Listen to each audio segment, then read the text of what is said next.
Les saludamos nuevamente. Una disculpa por las fallas de conectividad que tuvimos, pero vamos de nuevo. Y estamos listas para platicar sobre un tema muy importante como lo es la violencia de género en tiempos de pandemia.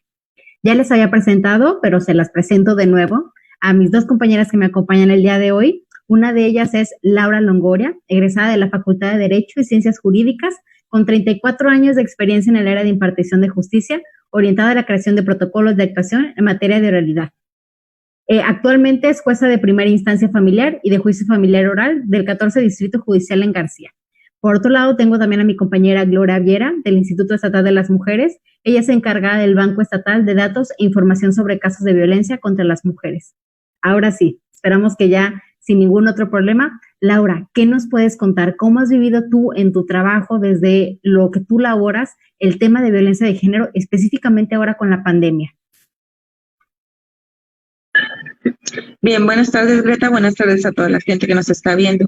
Precisamente como comentaba hace un momento, por lo menos en el municipio de García, cada día hemos tenido una solicitud de cualquiera de los 3 casos que se consideraron urgentes con motivo de esta pandemia. El Tribunal Superior suspendió las actividades presenciales para los usuarios a partir del día 18 de marzo. Estas actividades se reanudaron hasta el 1 de junio, pero en mayo seguimos recibiendo papelería, así que se consideró caso urgente las órdenes de protección, las órdenes de restricción, la separación cautelar de personas y la separación cautelar de cónyuges. Por lo tanto, cuestiones alimenticias, entregas de certificado de billetes de depósito, todo eso siguió funcionando. Hoy por hoy, cada día, por lo menos durante los primeros 2 meses de la pandemia, el Instituto Estatal de la Mujer estuvo presentándonos solicitudes de órdenes de protección, sobre todo, separaciones provisionales de cónyuge en el menor de los casos y solicitudes de alimentos. Así que es evidente que con motivo del confinamiento se alteró, más bien incrementó la violencia. Sin embargo, también lo que se incrementó fue la decisión de la mujer de pedir el auxilio de las diferentes instituciones con el propósito de poner un freno a ello, interviniendo la autoridad. Claro, por supuesto. Y qué importante eso que nos mencionas, ¿no? O sea, de no ver solamente el hecho de que efectivamente aumentó la violencia, sino también cómo de cierta forma ha aumentado el empoderamiento de las mujeres, que ahora sienten que pueden y quieren denunciar además, ¿no? O sea, qué valioso eso que nos compartes. Entonces, ¿tú ves que definitivamente ha aumentado la violencia actualmente?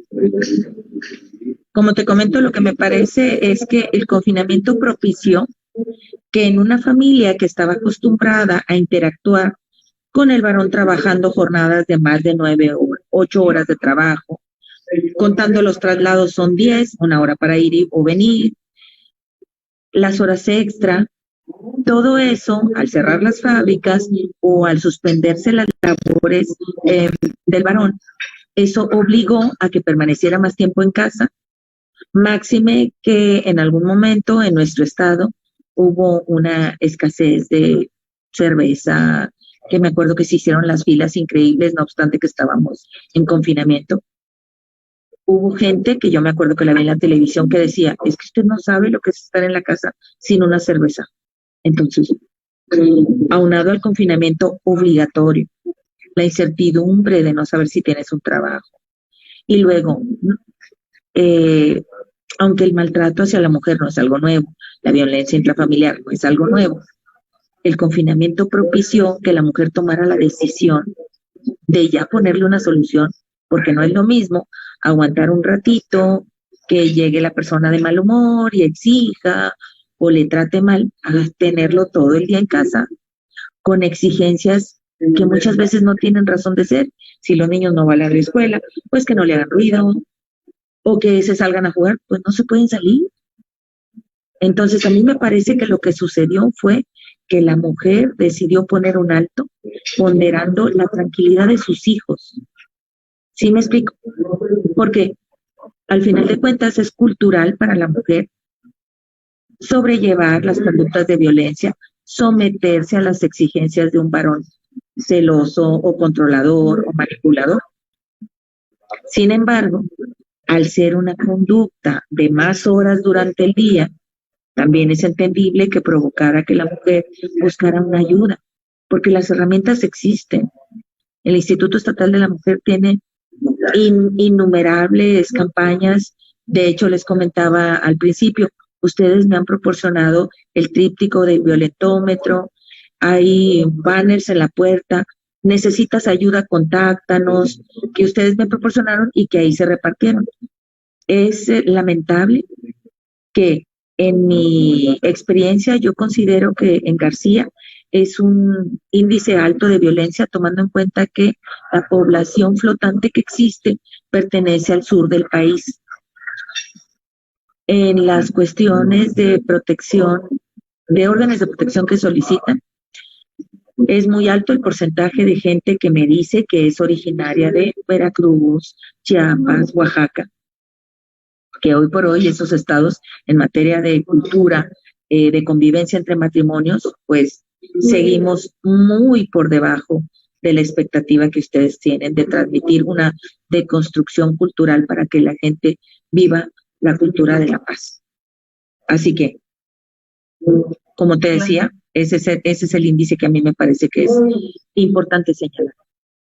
Sí, no, por supuesto. Y también esto que nos comentas de que finalmente es algo cultural, ¿no? O sea, esto que sucede en los matrimonios o a veces el conformarse o seguir en una situación de violencia es un tema cultural y eso, aunque es difícil, al mismo tiempo nos puede dar a veces un poco de luz porque decimos, bueno, si es algo que se aprendió, se puede desaprender, ¿no? O sea, existe la forma de, porque no es algo natural. Entonces es algo que por medio de la deconstrucción, como bien nos mencionas, podemos trabajar con ello. Ahora me gustaría preguntarte, ¿han cambiado las herramientas para las mujeres acudir en caso de sufrir violencia ahorita con la pandemia? Sí, en agosto del 2012 se autorizó las medidas de protección, que son órdenes, donde lo único que se le exige a la usuaria es que se comporte de la manera más leal posible para que explique cuál es la situación de violencia que está viviendo. La autoridad no lo califica. Lo único que necesita es que esa manifestación constituya hechos violentos y la intervención de la autoridad, en mi caso, solo es poner sana distancia entre ellos por un lapso inicialmente de 15 días, posteriormente que puede agregarse hasta 30. Y ello solo permite dar por terminada la situación de violencia en el matrimonio para airear la situación y que en un lapso no superior a los 30 días, la mujer pueda tomar la decisión de avanzar pidiendo la separación cautelar de cónyuges o de personas en caso de concubinato, porque no cualquiera es sujeto a estas órdenes de protección.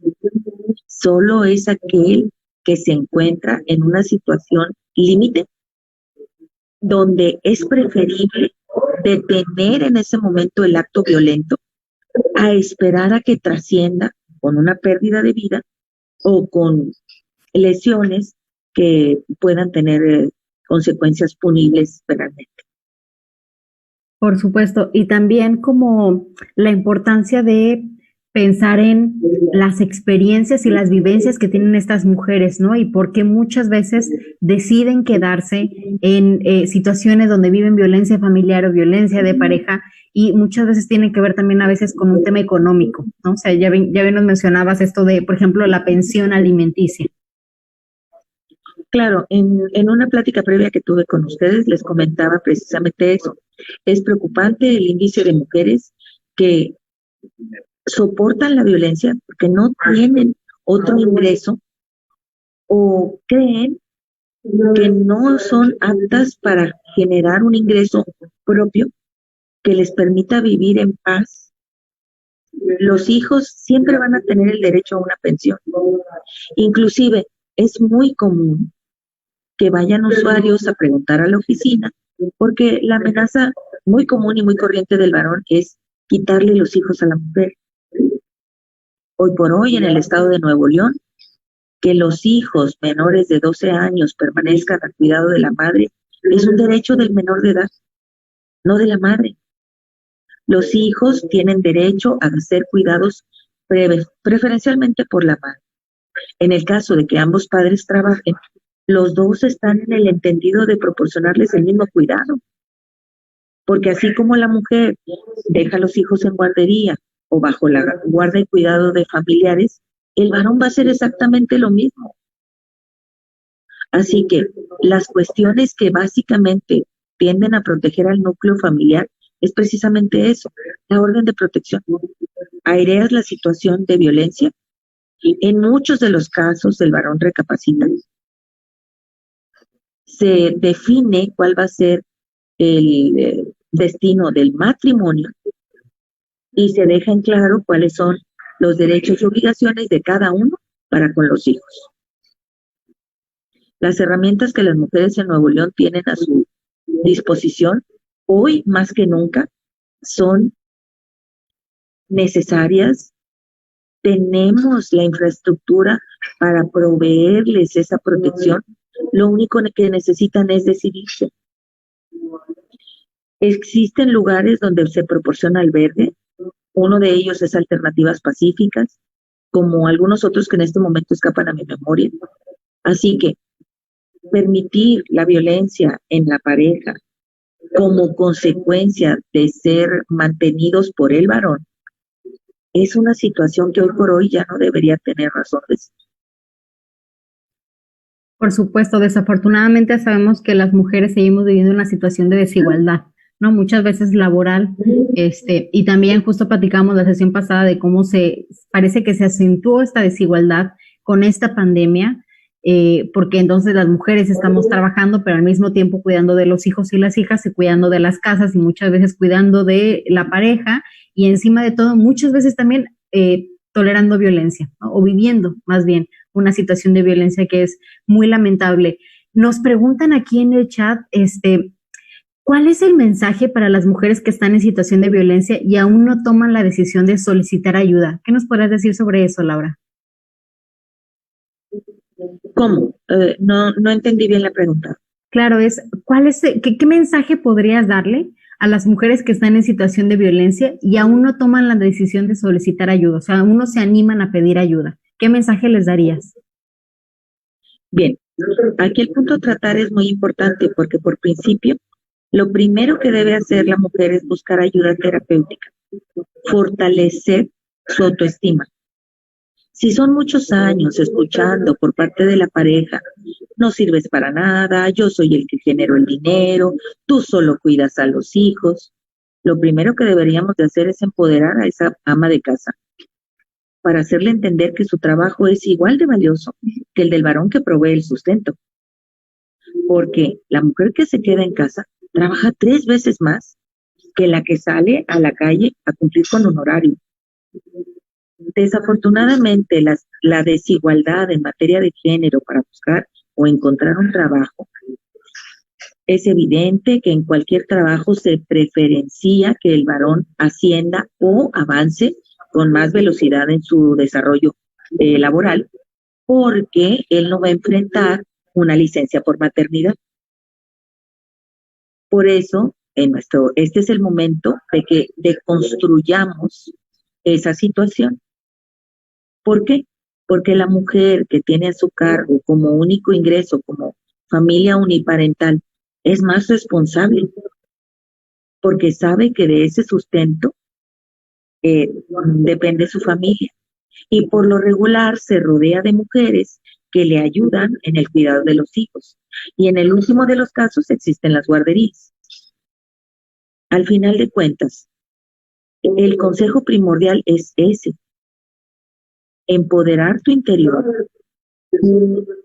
De ser posible, no necesariamente hay que hacer un gasto terapéutico trasladándose a algún lugar, porque también eso en un momento dado nos cierra la posibilidad y no tengo dinero para ir, ¿quién me va a ayudar? ¿A qué horas me van a atender?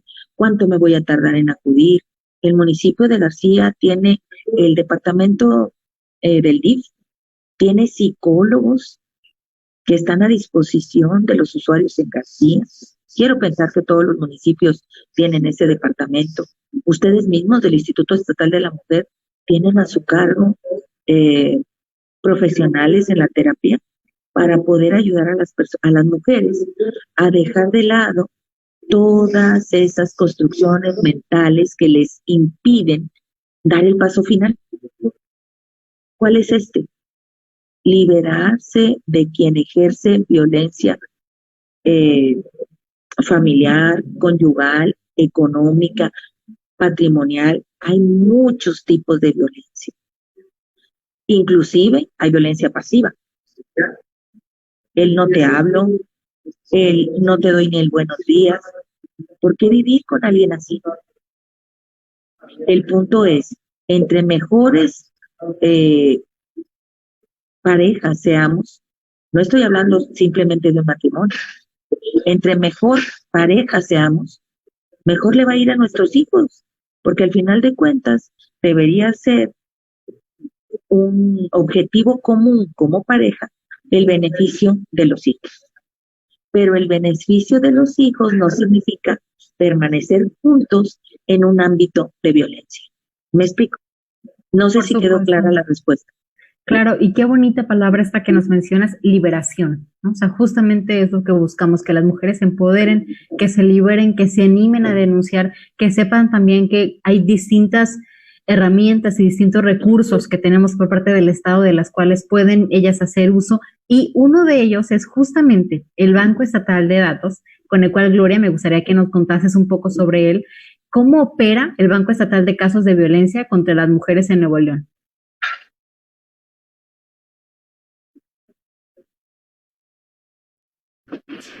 Muchas gracias, Greta, por esta invitación. Buenas tardes a todas y a todos. Te quiero compartir la presentación para hablarles de esta herramienta con la cual cuenta el Instituto Estatal de las Mujeres. Permíteme.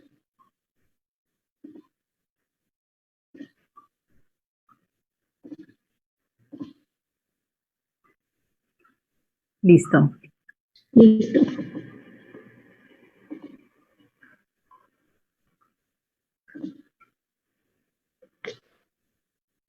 Bien, como sus siglas lo dicen, que es el Banco Estatal de Datos e Información sobre casos de violencia contra las mujeres.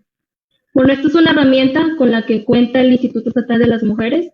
Es una plataforma web que permite la administración de los casos de violencia contra las mujeres y niñas. Tiene su estructura de datos diseñada de tal forma que permite su uso ágil y práctico para utilizar el sistema. Bueno, ¿de dónde viene el banco de datos o qué enmarca que el Estado de Nuevo León, por parte del Instituto Estatal de las Mujeres, debe de administrar este banco? Tenemos todo un marco jurídico, desde instrumentos internacionales, que es como la CEDAW, la Convención sobre la Eliminación de todas las formas de discriminación contra la mujer. También tenemos el plan de acción de la Conferencia del Cairo en el 94, la Declaratoria de la Plataforma de Beijing en el 95 y la Convención de Belén do Pará, que fue realizada en el 94. Además tenemos como instrumentos internacionales la Comisión de la Condición Jurídica y Social de la Mujer, esto en el periodo de sesiones de la Comisión de la Condición Jurídica y Social de las Mujeres de las Naciones Unidas, que se llevó a cabo en el 2003. También así tenemos instrumentos nacionales, que está la Constitución Política de los Estados Unidos Mexicanos, la Ley General para la Igualdad entre Mujeres y Hombres, los lineamientos para determinar e integrar la información del Banabi. Está la Ley Federal de Transparencia y Acceso a la Información Pública y la Ley General de Protección de Datos Personales en posesión de sujetos obligados. También por parte de este instrumento nacional se cuenta con el recurso federal, que es el Índice de Fortalecimiento Institucional del PAIMEP, que son todos los módulos que cuenta por parte del Instituto Estatal de las Mujeres para atender a estas mujeres víctimas de violencia. Bueno, también tenemos los instrumentos estatales, que es la Ley para la Igualdad entre Mujeres y Hombres. Y esta ley, que puntualizo un poco más, que es la Ley de Acceso a las Mujeres a una Vida Libre de Violencia. En el artículo 17, tal cual lo dice, el Estado diseñará y establecerá un banco estatal de datos e información que permita el monitoreo de tanto de las tendencias sociojurídicas de la violencia contra la mujer como de la aplicación y cumplimientos de esta ley. Así tal cual, las dependencias y entidades del Estado y los municipios deberán modificar sus sistemas estadísticos para incorporar los indicadores de conformidad con los lineamientos para tales efectos establezca el propio sistema. Entonces, cuando acudimos nosotros por parte del instituto a dar difusión de este banco de datos, nos apegamos a esta ley donde dice que el Estado de Nuevo León pues debe de contar con un banco que administre y el resguardo de la información de estos expedientes únicos de la víctima. Por supuesto. También tenemos... Perdón, qué importante también como saber todas esas cuestiones de las leyes que nos mencionas, ¿no? Sabemos perfecto que la información nos ayuda justamente a prevenir a veces muchas situaciones de violencia, a conocer nuestros derechos, ¿no? Continúanos contando un poco sobre el banco de datos, por favor. Claro que sí. También tenemos dentro de estos instrumentos estatales la Ley de Transparencia y Acceso a la Información Pública, que es el artículo 91, 92 y 145. Tenemos el Programa Estatal para Prevenir, Atender, Sancionar y Erradicar la Violencia contra las Mujeres en el periodo 2017-2021. Está la Declaratoria de la Alerta de Violencia de Género contra las Mujeres en el Estado de Nuevo León, que son 5 municipios en los cuales fueron activados esta alerta. Dentro de estos lineamientos, esta alerta solicita ciertos requisitos. Uno de ellos es que cuente el Estado de Nuevo León con un banco. Entonces, el BAISBIN, ¿qué es lo que hace? Subsana pues este requisito que está solicitando esta Declaratoria de Alerta de Violencia de Género. Otros instrumentos municipales que contamos, tenemos que existen bandos municipales o reglamentos que describen facultades y obligaciones para los ayuntamientos en el tema de género.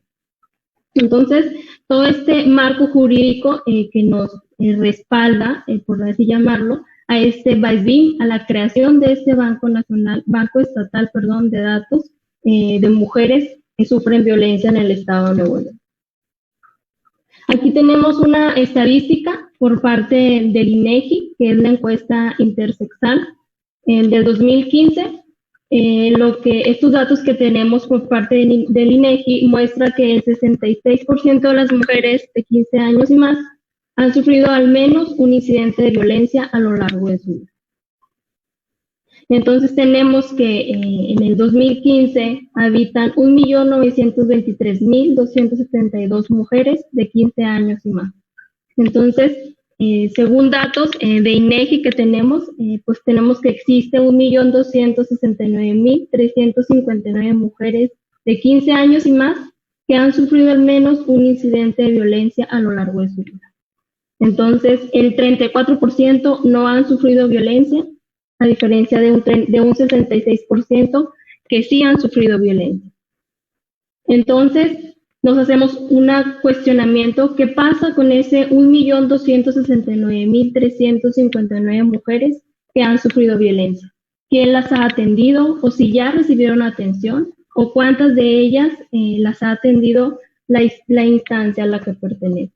Entonces, estas preguntas, estos cuestionamientos que nos podríamos hacer para estudiar este fenómeno de la violencia, pues el BAISBIN es quien responde a estas preguntas, a estos cuestionamientos, ya que trabaja de manera interinstitucional con todas las dependencias, con todo este sistema que forma quien atiende a estas mujeres víctimas de violencia. Entonces aquí tenemos un comparativo. Por ejemplo, el Instituto Estatal de las Mujeres de mayo del 2015 a mayo de 2020 han atendido a 91.988 mujeres.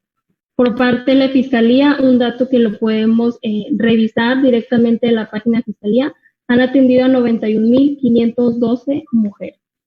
Entonces, la suma de estos dos se lo restamos a esas 1.269.359 mujeres pues, que han recibido o muestran que son violentadas por parte del INE. Entonces, este tipo de estadísticas lo vamos a poder realizar con esta herramienta con la que cuenta el instituto, que es el BASBIN. Ok, ok. Muy bien. Y, perdón, justo esa lámina que veas lo que te iba a preguntar. ¿Los casos de violencia han aumentado durante la pandemia? Y si sí, ¿en qué proporción? Ok. Por ejemplo, tenemos esta estadística de los casos de la prepandemia y los casos de la pandemia. Entonces vemos cómo los números, esta tendencia, pues tenemos un desfase del 30% de lo que se ha atendido en la prepandemia y en la pandemia. Porque se han hecho estudios donde se dice que en la estadística el vínculo del agresor con la víctima, pues resulta ser que la pareja, el cónyuge, es quien ejerce esa violencia hacia estas mujeres que son amas de casa, que su trabajo pues no es remunerado. Entonces, con este confinamiento, pues es un obstáculo más para esta mujer víctima de violencia, porque pues está confinada con el agresor. Entonces, creo que es un tema muy importante que se puede estudiar, ¿verdad? Así como lo dijo la juez, pues darles un mensaje a estas usuarias que aún no han decidido denunciar, salir de ese ciclo de la violencia, porque tienen otro obstáculo más, que es si salgo, pues el virus me puede pegar, ¿verdad? Ese virus, este fenómeno de la pandemia. Entonces son datos importantes y aquí vemos que tenemos un 30% de desfase de la prepandemia y lo que es la pandemia. Muy bien, ¿cuáles son los objetivos específicos con los que cuenta el banco de datos? Uno de ellos es que es referente nacional sobre estadísticas de casos atendidos. Facilita el intercambio institucional de la información y pues que integra el expediente único de la víctima para cada mujer a fin de evitar su revictimización. Este objetivo es uno de los más importantes, ya que ponemos el ejemplo, si una usuaria acude al Instituto Estatal de las Mujeres, después acude a la Fiscalía o acude al DIF o acude a Fuerza Civil, entonces estas dependencias que ya cuentan con el banco de datos no les van a preguntar nuevamente cuál fue la situación por la cual está viviendo, sino ya el sistema, este banco de datos, va a tener un historial, ¿verdad? Vamos a poder ver qué ruta crítica ha pasado nuestro usuario. Entonces es algo de suma importancia que el BASBIN tiene esta bondad de evitar la revictimización. Otro objetivo es la homologación de datos interinstitucionales, es administrar la guardia y custodia de la información, esto ya que el BASBIN cuenta con una seguridad que es la encriptación de los datos. Una vez mandado estos datos a nivel nacional, pues son encriptados. Por tal motivo, pues también administra la guardia y custodia de la información. Otro de los objetivos es la generación y elaboración de informes, reportes, estadísticas y diagnósticos. Es identificar situaciones que requieren medidas gubernamentales de urgente aplicación, incluyendo las de la alerta de género. También genera un registro de datos sobre órdenes de protección y de las personas sujetas a ello. Otro módulo también que cuenta dentro del banco de datos es específicamente esto. El área legal de cada dependencia va a poder subir estas órdenes de protección emitidas a las personas víctimas de violencia. Bueno, esta es la red a nivel nacional, son los bancos estatales que existen.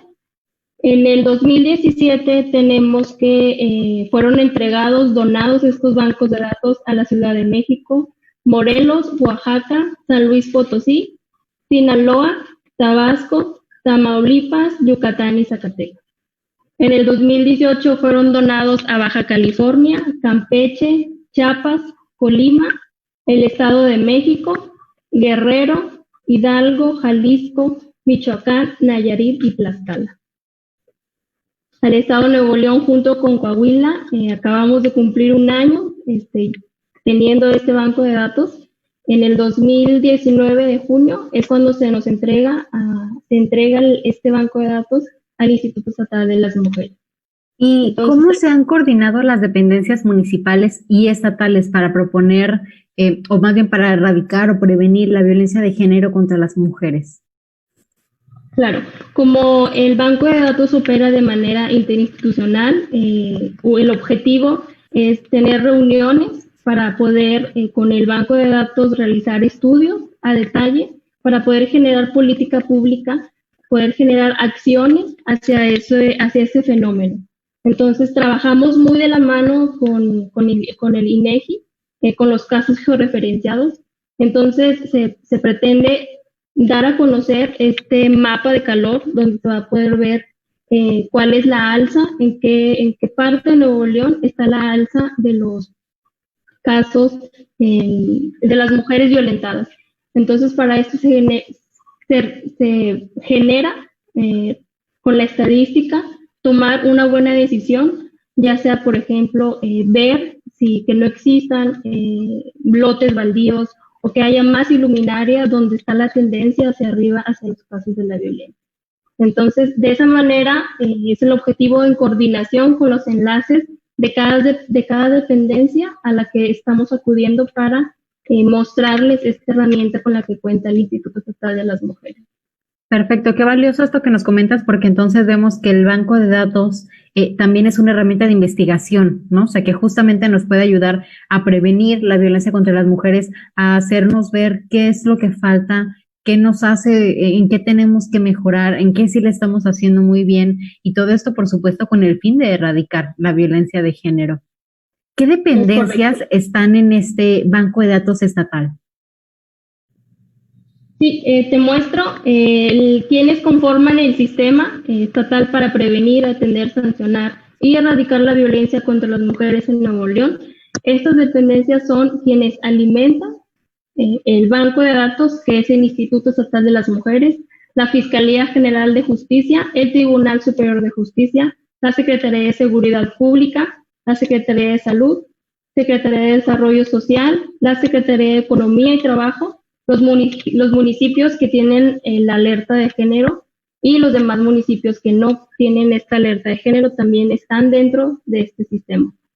La Secretaría General de Gobierno, la Comisión Estatal de Derechos Humanos, la Secretaría de Educación, el Sistema para el Desarrollo Integral de la Familia, el Instituto Estatal de la Juventud, el Consejo para la Cultura y las Artes de Nuevo León, las organizaciones de la sociedad civil y la Comisión para la Igualdad de Género en el Congreso del Estado. Entonces, todas estas dependencias son quienes forman este sistema para prevenir este fenómeno de la violencia. Ok, es un listado bastante bien, ¿no? O sea, digo, es bastante completo, está bastante lleno. Y yo creo que como lo puntual o lo interesante del tema del banco de datos es que nos puede apoyar a la realización de políticas públicas, ¿no? O sea, ahí vemos, por ejemplo, que el Congreso está involucrado, o sea, que muchas instancias están involucradas y justamente pues lo que buscamos dentro de muchas cosas es, como tú ya bien lo mencionaste, evitar la revictimización, que las mujeres tengan que dejar de pasar por esto de contar su historia en 10 lugares a los que tengan que asistir, ¿no? O sea, que baste con que lo cuenten una vez y puedan ser atendidas con la sensibilidad y la empatía que se merecen. Claro, Laura, y darle, ¿sí? Sí, para continuar. Claro, y darle esta mejor calidad y con calidez la atención a nuestra mujer que está viviendo pues un fenómeno que es la violencia. Entonces, es algo de suma importancia evitar la revictimización hacia esta víctima, ¿verdad? Por supuesto. Ahora me gustaría preguntarte, Laura, fíjate que nos preguntan allí en el chat, ¿cuáles son los principales obstáculos a los que se enfrenta la mujer al interponer una denuncia por violencia física o psicológica? ¿Qué opinas tú desde el municipio de García? Sí, bien. Lo importante aquí es dejar muy en claro que la palabra denuncia tiene que ver con materia penal, tiene que ver con investigación, tiene que ver con Fiscalía General.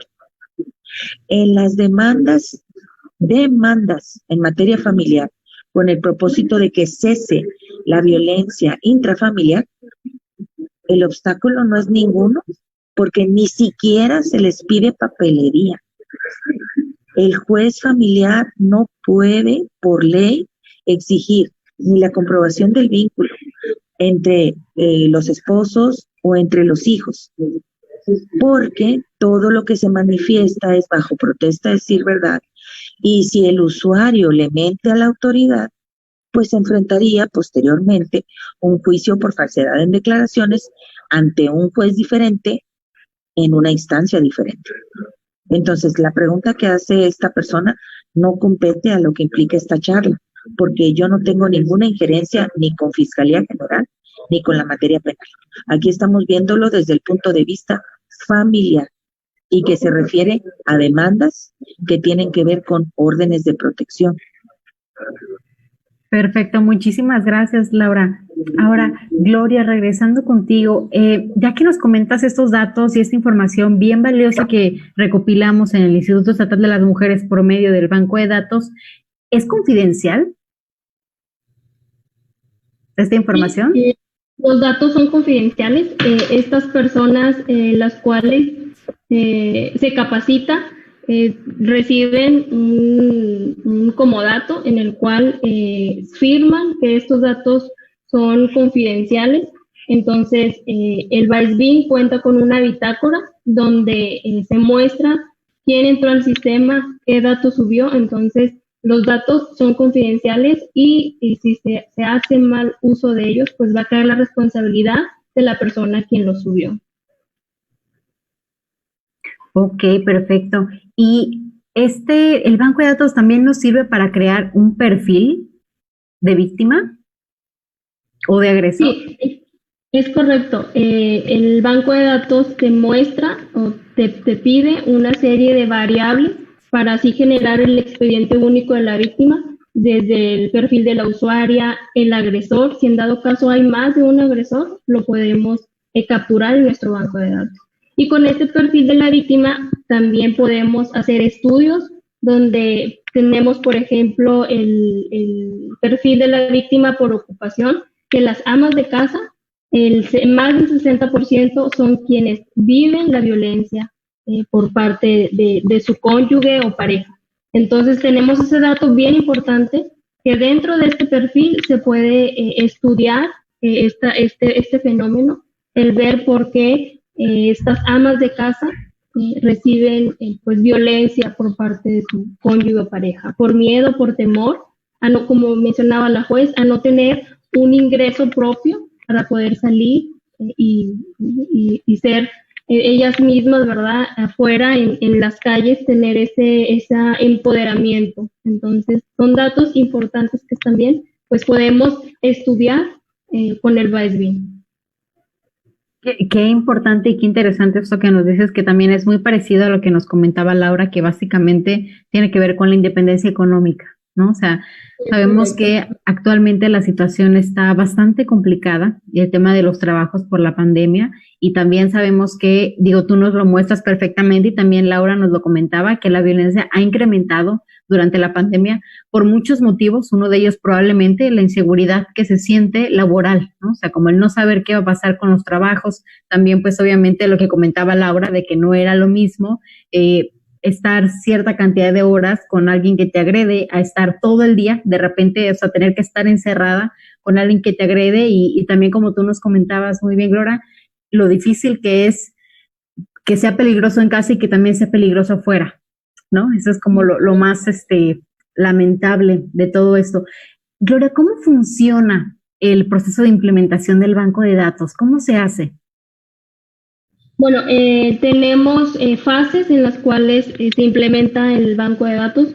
Una de ellas es la difusión. Acudimos a cada dependencia, nos sentamos en la mesa con las áreas, quienes atienden, quienes reciben a esta víctima, para dar difusión de esta implementación del banco de datos.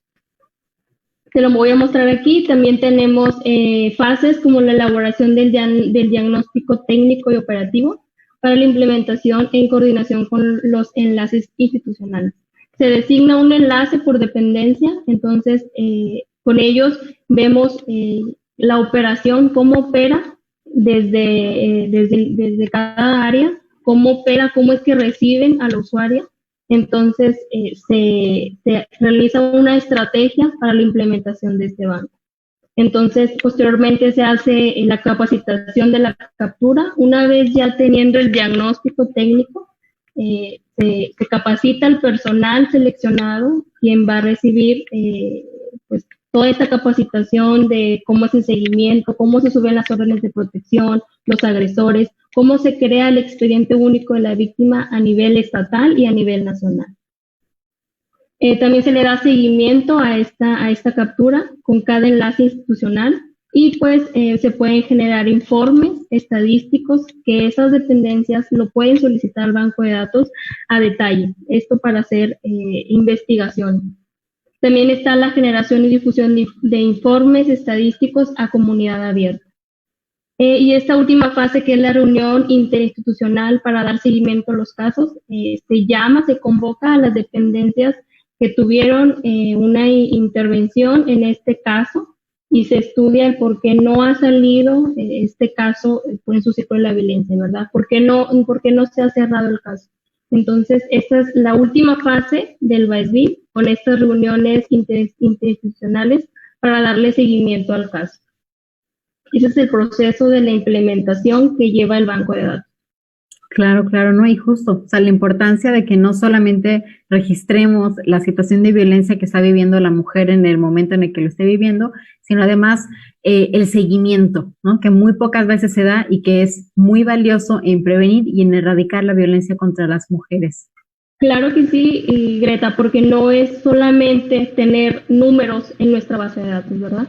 Sino hacer un estudio, una investigación de este fenómeno y poder generar políticas públicas, crear buenas acciones para así replicarlas, ya sea a nivel local y a nivel nacional. Perfecto. De hecho, aquí en los comentarios, por ejemplo, nos comentan varias personas que les interesaría poder conocer un poco más sobre el banco de datos, que les compartamos la presentación. También claro que sí, con mucho gusto.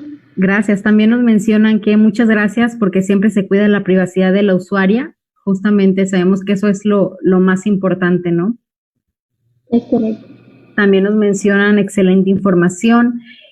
Me gustaría preguntarles a ambas, digo, ya lo sabemos, pero no está de más que ustedes nos lo mencionen. ¿A dónde acudir en caso de sufrir violencia de género? ¿Cuál es la ruta a seguir?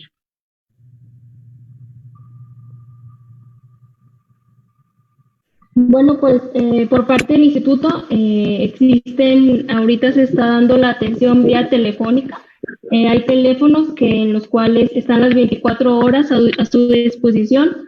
Entonces pueden acudir al instituto, hacer una llamada y ahí los van a estar atendiendo en los teléfonos de las 24 horas.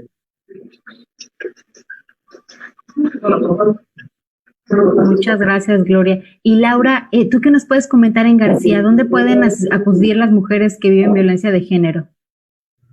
Bueno, por principio comentaba que por lo menos en García hay 4 instancias gratuitas. Instituto Estatal de la Mujer, Instituto Municipal de la Mujer, Jurídico en García. El jurídico es gratuito en García. Defensoría Pública. La oficina del juzgado está en la calle Treviño 408 y a un costado está la oficina de la Defensoría Pública.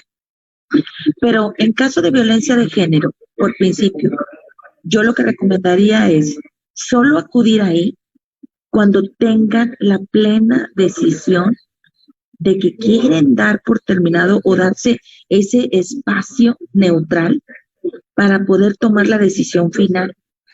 Porque también hay que señalar que muchas de las veces les estamos procurando la orden de protección en la mañana, se manda el oficio para materializar la orden y en la noche cuando los policías llegan, el señor ya está ahí y es la propia usuaria quien dice, ¿sabe qué? Le voy a dar otra oportunidad.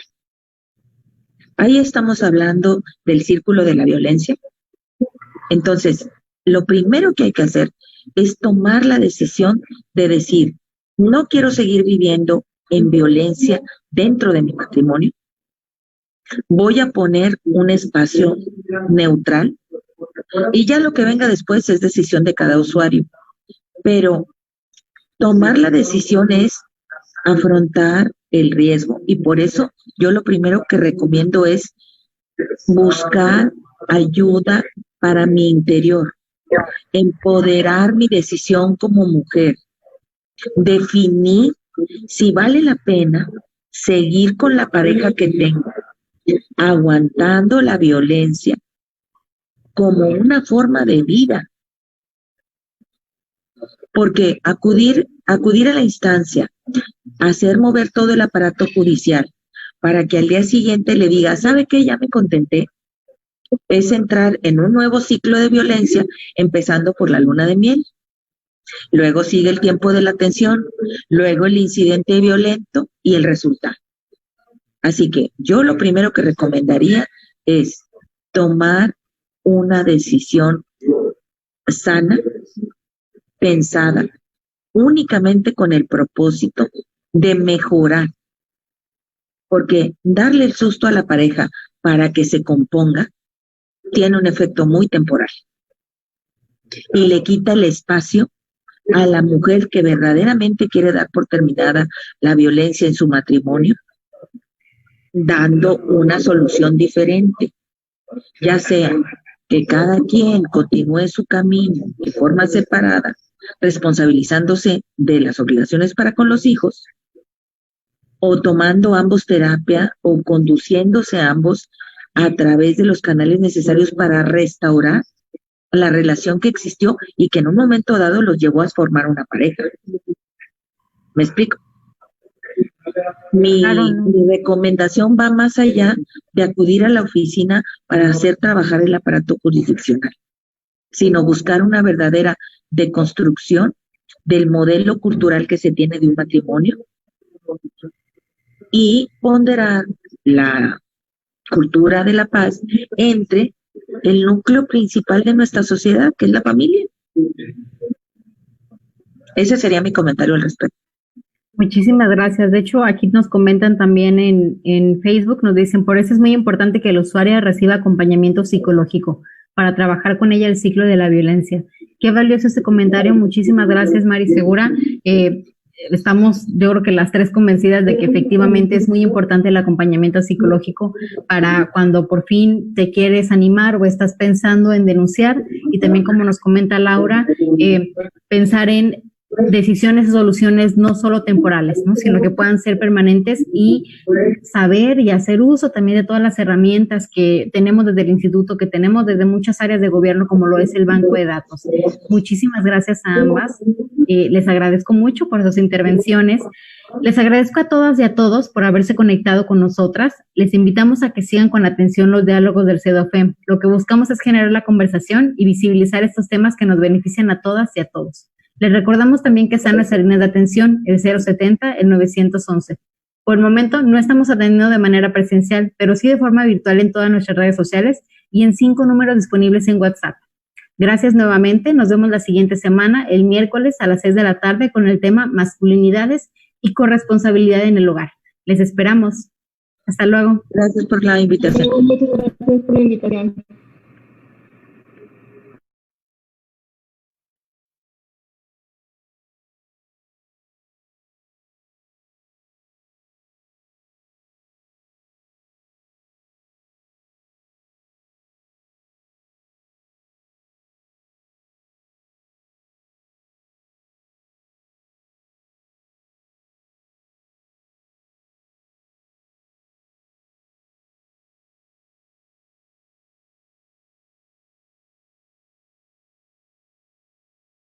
Hacer con prevención y estrategias para detener los feminicidios.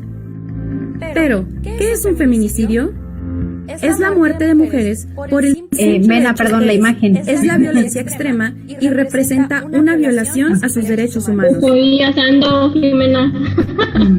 Cuando la violencia contra las mujeres termina en feminicidio, muchas vivieron antes diferentes tipos de situaciones como humillaciones, prohibiciones, control. No, me refiero a la imagen de la publicidad de los próximos diálogos. La alerta Perfecto, de muchas violencia de gracias. género contra las mujeres se activó en diferentes estados del país y en Nuevo León se aplica para 5 municipios del área metropolitana como Apodaca, Cadereyta, Guadalupe, Juárez y Monterrey. Muy bien, la idea es Para salir del este chat de mal Zoom. social, existe un organismo llamado les agradezco muchísimo a ambas por sus participaciones. Les voy a estar enviando por medio de correo una constancia agradeciendo. todas las acciones para dar una cumplimiento constancia, muy a bien. esta alerta de violencia de género. Greta, pues un contra gusto las mujeres. conocerte. Como le dije a la lista. Esta alerta establecida en la Ley General de Acceso de las Mujeres a una vida libre de violencia tiene como principal objetivo la protección de los derechos humanos de mujeres y niñas. Para su cumplimiento, la alerta requiere de un trabajo coordinado para conjuntar esfuerzos interinstitucionales que ayuden a prevenir, atender, sancionar y erradicar la violencia contra las mujeres y niñas. En el estado de Nuevo León, el Instituto Estatal de las Mujeres es el encargado de dar seguimiento y coordinar las acciones de cumplimiento de esta en los 3 niveles de gobierno. Las tareas se dividieron en 3 grandes apartados: seguridad, prevención y justicia, además de un pronunciamiento de cero tolerancia a la violencia contra mujeres y niñas. En materia de seguridad, se requiere recuperar espacios públicos, iluminar calles y establecer rondines policíacos. En materia de prevención, están los esfuerzos en sensibilización y capacitación a las servidoras y servidores públicos, así como la promoción de los derechos humanos. Algunas acciones a favor de la justicia son evitar la impunidad e investigar con perspectiva de género. Pero esto, ¿a quiénes involucra?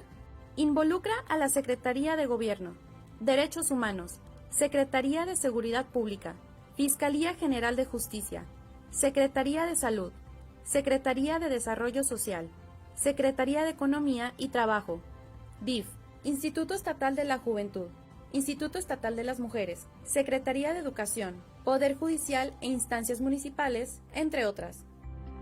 Todos estos organismos darán cumplimiento para que a ninguna mujer se le nieguen, violen o eliminen sus derechos. La alerta de violencia de género contra las mujeres es un mecanismo en el que todas y todos estamos involucrados. Necesitamos que todas las mujeres vivan libres de violencia. En Nuevo León, cero tolerancia a la violencia contra mujeres y niñas.